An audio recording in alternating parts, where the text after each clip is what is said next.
Just wet my mouth. Right then. It pisses me off you got to pay for Sky TV.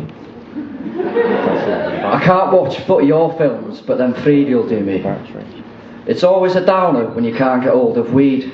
I don't have the money or the gear to grow it, so I don't bother planting a seed. When I make a brew, I put the milk in last. I stock up on the chocolate bourbons, I scram those well fast, corker for the munchies. Why do you have to ring up the job centre to sort your money out? I mean, the reason you're phoning in the first place is because you're skint, no doubt. It doesn't take a rocket scientist to work out there's a bit of a glitch in the system there. Many a times I've pulled out my hair listening to Beethoven's symphony. I mean, the things you do to sort out your bastard money. It's like the amount of money that proves your worth. You'll always get a second look if you pull up in a Merc, possibly wearing a shirt, maybe with a tie. But it's those kind of people that have the persona that are sly. Money, money, money, give me more. I want to extend my workforce times 4 and make even more. Let the peasants below me feed on the scraps on the floor. It doesn't bother me because I'm more. I'm sick of the people on bid up TV.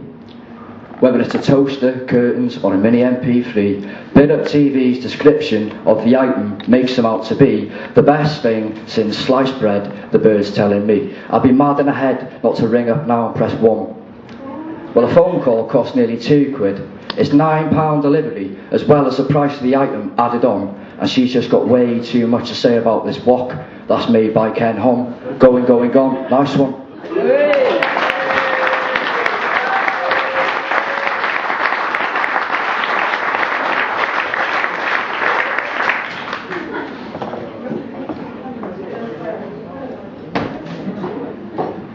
This one's not really a piss take, it's a bit deep, this one, because I sat down and I really thought about it. So it's called addiction. Every single one of you has an addiction in this room, but you're all too selfish to admit it because you're addicted, and unless you say that you've got a problem, you won't sort it. And that was what I realised a few months back, so I wrote this.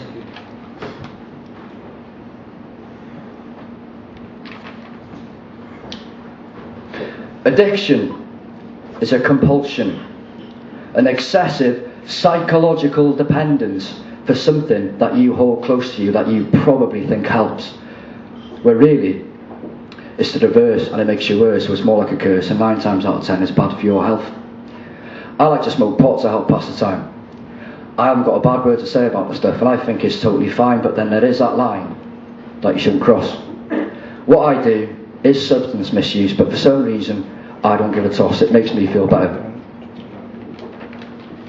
If I haven't got it, it does affect my behaviour and my mood, and I can get quite snappy and rude, so maybe I am dependent, but personally it does help.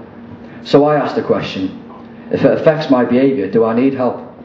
There's nothing more on this planet I enjoyed more than going to work, doing a full day, come home, put the kettle on, make a brew, make a smoke and puff away. Happy thoughts, sat there unwinding, just thinking about my day and what tomorrow might bring. But because I'm off work, waiting for this off, it's quite the opposite. I spend every day in the most uncomfortable way, which for me is a pain in my hip. And because I've got so much time on my hands and I've got no plans, I smoke in excess, and my daily routine's a right fucking mess. I don't sleep at night. I have to put up a fight to get any kind of shut-eye. I wake up late, I don't have breakfast or dinner, and I sometimes tend to leave many things on my plate because I just don't feel hungry. I feel the pain.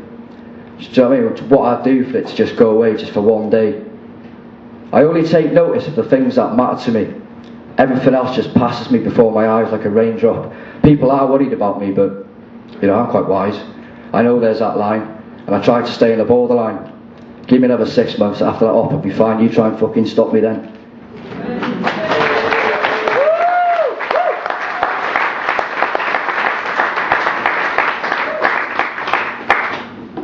This next one's about this wonderful place called Bangor. Some of you might have heard about it. The people that actually live in Bangor will sort of really relate to this poem.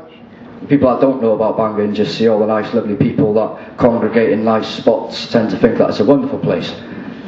So, you try going to O'Shea's on a Friday night at 7 and you'll see me. If it ain't locked or bolted down, it's fucking gone in Bangor. Steroids are the rage, babies the craze. Turn around, walk away, say goodbye. Gossip flies by, the chavs are sly. They give the students a hard time, a good fucking hiding. Where are you from? Welcome to Bangor.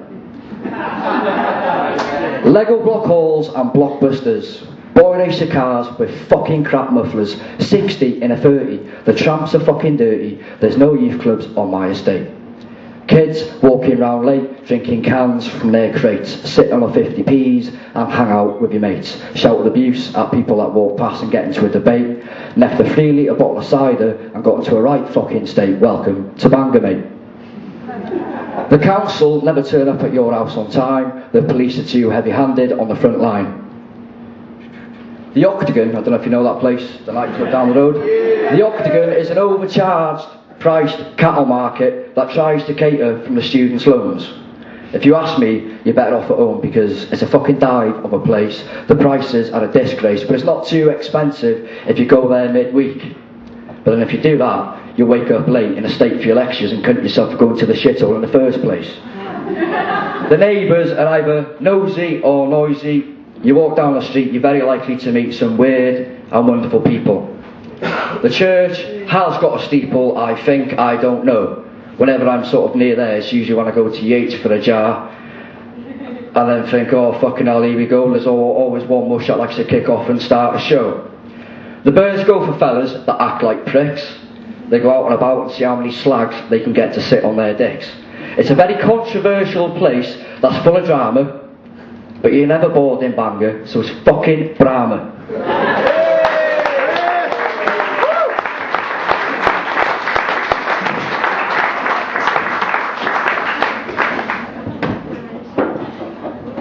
This next one's about you women. And it's called I'm Sick of Dumb Blondes and Brunettes. And it's basically everything your fella thinks in his head that he wants to say to you when you piss him off, but you can't quite put it into words, which I've managed to because that's what I do in my spare time. I'm sick of dumb blondes and brunettes constantly curling and burning their hair with heat tongs. Thongs halfway up their back. Their idea of a decent Saturday night is spreading their legs and getting out their crack for every Tom, Dick and Harry. You'll never marry if you're clap riddled and your box has been fiddled to the max. You spend your money on a crack wax to get the smooth landing strip. Smile, get out your tits, you might just earn a tip or two, let me tell you. 95% of my relationships I've been lied to. When I first met you I didn't really mind you, but now I fucking despise you. And everything you say and do. When you were sleeping, I stuck your toothbrush down the loo and hoped it'd grow some mildew. I spat in your brew, put snot in your food and laughed quietly to myself there while you sat and chewed without a clue, gullible you. I'm always one step ahead, you take up half the bed. I will not hesitate to kick you out, you can sleep on the floor instead. Oh no, I'm seeing red, look what I've done. I've kicked you out and spoiled the fun. The sound of your voice just makes me want to get a gun and blow your fucking brains out your skull because you're so boring and dull. Your company's taking its toll. Open your eyes, stop telling lies and being so fake. Starving yourself until you're as skinny as a rake just isn't sexy. I'd much rather fuck the fat bird sitting next to me because she's original and she's got a bit more style than a Barbie wannabe, even though she's so big she might even fucking squash me. No, I do not want to stay in on a weekend with you and watch High School Musical 2. I'd rather chew on a blood-soaked jam rag than listen to Cascada or meet your father, the creator of the sprog you are. You're going nowhere. You can't even leave the house without doing your hair. You put your fake tan on in streaks and then cry because it's all over your hands and it's ruined your plans to look like some sort of beauty queen. You make me sick.